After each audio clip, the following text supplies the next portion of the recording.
said, growing up was that way with both my parents. My mom instilled that in us as well, letting us know who, what clan we are. As she inherited a clan from her mother, from being Hidatsa, and so we take that as well, and kind of explaining that to us growing up, me and my siblings, and saying this is what clan we belong to. But also on my dad's side, on my Mandan side, he was a member of a clan there, so we're a child of that.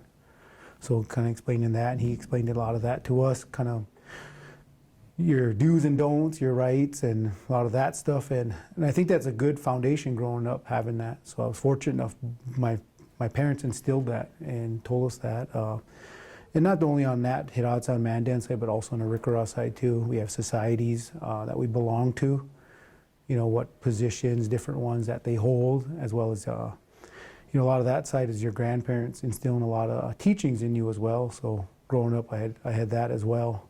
So, thinking about it now, today, trying to pass that on to your next generation. My son's explaining that to them and going through that and telling them, what was taught to me. And I think that helps in the long run of life. And, it helped me this far, like, the previous, like Jerome was saying, it's something we carried on. We didn't question. You know what you are, which way you go, and so that was always a big thing. And being my dad was pretty strict. I don't think we ever questioned anything growing up, so that was always a big foundation with that.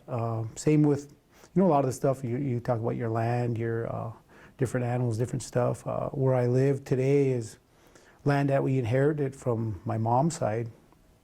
She grew up there. Her dad grew up there. His dad grew up there. So, that's over a century, something of our family being on that land, inheriting in that, but also taking care of it. I think that's a big thing with us. We ranch, like I said, but it's also taking care of that land. Like you said, you have different stuff out there, medicines, different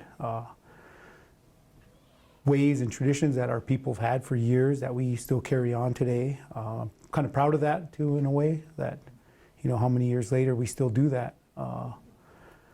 So like I said, I'm fortunate enough to be able to do that, to carry that on and wake up to that every morning and feel proud about it. I mean, I do as well. I hope I can pass that on to my children, and they have that for years.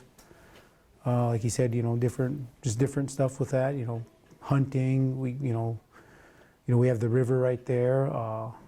That kind of a different aspect too, from what it was before. So we have all those different elements, like you said, and just taking care of them. That's what we were taught is, this land will always take care of us. We have to take care of it too. So that's something my dad, my late father, instilled in me pretty heavily.